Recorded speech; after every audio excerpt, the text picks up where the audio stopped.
Paix sur vous, les illimités. En faisant des recherches, je me suis rendu compte qu'il y avait trois compétences, trois qualités à avoir en 2022 pour réussir son année. Si on est dans le cadre d'une recherche de travail, d'une reconversion, ou même si on est salarié et qu'on veut progresser, évoluer, avoir une promotion ou qu'on est étudiant, je pense que si vous avez ces compétences, si vous avez ces qualités, les trois que je vais citer, vous allez vous différencier des autres.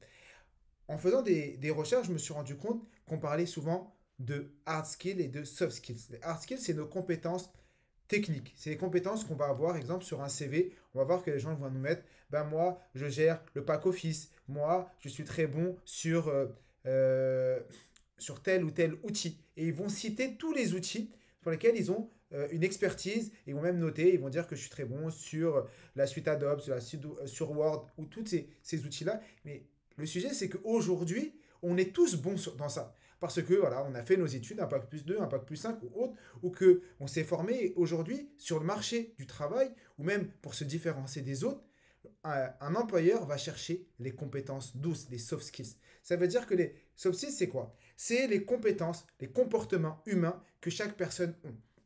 C'est les compétences transverses qu'on peut avoir. C'est-à-dire comme la gestion du temps, la gestion du stress. C'est toutes les choses qui sont propres à la personne, qui peuvent être développées, qui peuvent être travaillées, mais ce n'est pas des compétences métiers. Donc on fait vraiment abstraction des compétences métiers et on va plus être sur les compétences humaines.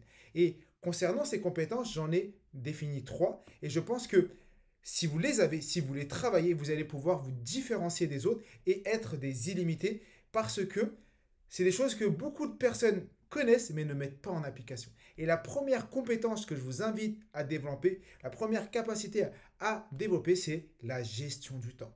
Oui, en 2022, vous allez être, et aujourd'hui même, aujourd'hui en 2021, mais je pense qu'en 2022, ça va être encore pire, c'est qu'aujourd'hui, les gens ne savent plus gérer le temps.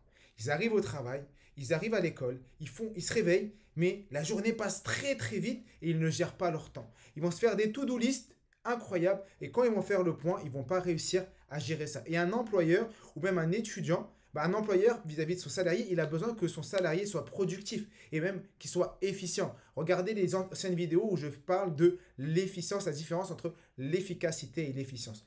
Nous, en tant qu'illimité, on va chercher l'efficience. Comment obtenir le meilleur avec le moins d'efforts. Et donc, c'est ce qu'on va chercher également dans la gestion de notre temps en se coupant de toutes sources de distraction, en travaillant en mode Pomodoro. Je vous invite à aller regarder la vidéo sur le Pomodoro qui va vous permettre de vous différencier des gens qui n'arrivent pas à gérer leur temps. Oui, si vous êtes étudiant et que vous gérez bien votre temps, vous allez pouvoir réviser plus d'éléments ou finir ou dégager plus de temps pour faire d'autres choses. Si vous êtes salarié et que vous arrivez à bien gérer votre temps, vous allez être capable de faire plus de travail et donc ou sinon et aussi faire du travail de qualité.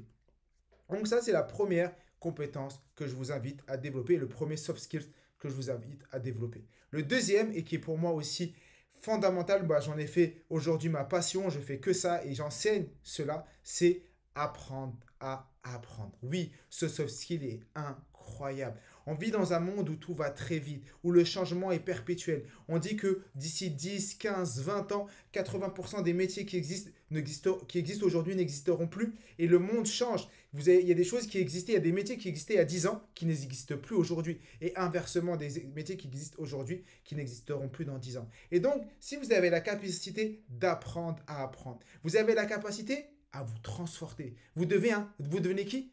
Vous devenez quoi? Un caméléon. Vous pouvez changer à tout moment de casquette. Vous pouvez un jour être dans telle expertise et après aller dans une autre expertise en un claquement de doigts. Tout simplement, comment? En ayant la capacité d'apprendre à apprendre. Et ça se passe par des outils comme la lecture efficace, comme le mind mapping, comme les techniques de mémorisation, comme les intelligences multiples, comme apprendre à se connaître. Donc je vous invite vraiment à développer ce sujet-là. Essayez, faites en sorte d'apprendre à apprendre dans cette chaîne. Je mets régulièrement des vidéos sur ce sujet. Et encore une fois, si vous aimez ce que je fais, si ce que je vous partage est pour vous un plus, si vous trouvez que mon travail vous aide, ben, mettez un petit j'aime, mettez un commentaire. Ça me fait vraiment plaisir et je vois régulièrement vos commentaires et Ça me touche vraiment parce que ça me pousse chaque semaine à aller faire des recherches et me dire qu'est-ce que je vais pouvoir leur partager cette semaine, comment je vais pouvoir vous aider et comment je vais pouvoir vous donner encore plus de contenu. Donc, un petit cœur, abonnez-vous à cette chaîne et donnez-moi de la force pour que je puisse continuer. Donc ça, c'est la deuxième compétence. Et la troisième, qui est pour moi également essentielle, c'est la communication. C'est l'art de communiquer. Alors, je vous arrête. Souvent, on associe la communication à la communication orale. Donc, c'est les personnes qui vont dire, ah mais moi, je suis timide, moi, j'aime pas parler en public. Stop. Je ne parle pas forcément de ça. La communication, il y a plein de types de communication. Il y a la communication verbale, il y a la communication écrite. Il y a différents types de communication et à nous de développer notre communication. Aujourd'hui, on fait tellement de fautes d'orthographe et la relation qu'on a avec les autres passe principalement par l'écrit aujourd'hui. On peut faire plusieurs échanges avec des collègues sans jamais l'avoir vu, sans jamais les avoir vus et jamais avoir pu même téléphoner et entendre sa voix. Donc ça va passer par quoi? Par l'écrit. On a des échanges avec les administrations. On a énormément d'échanges avec les différentes personnes qui passent par quoi? Qui passent par l'écrit. Et bien sûr, la communication orale est également à développer. Donc si vous avez une aisance écrite, une aisance à l'écrit et également à l'oral, ça va vraiment être un plus pour vous en 2022 et dans les années à venir.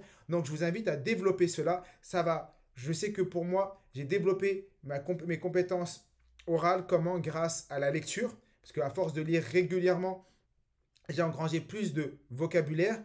Ça m'a également aidé à développer mes tournures de phrases et également le mind mapping m'a énormément aidé à développer ma capacité de prise de parole. Voilà, tous mes discours sont préparés sous forme de mind mapping. Donc si je devais résumer, vous devez développer ces trois compétences qui sont la gestion du temps, apprendre à apprendre et la communication écrite et orale.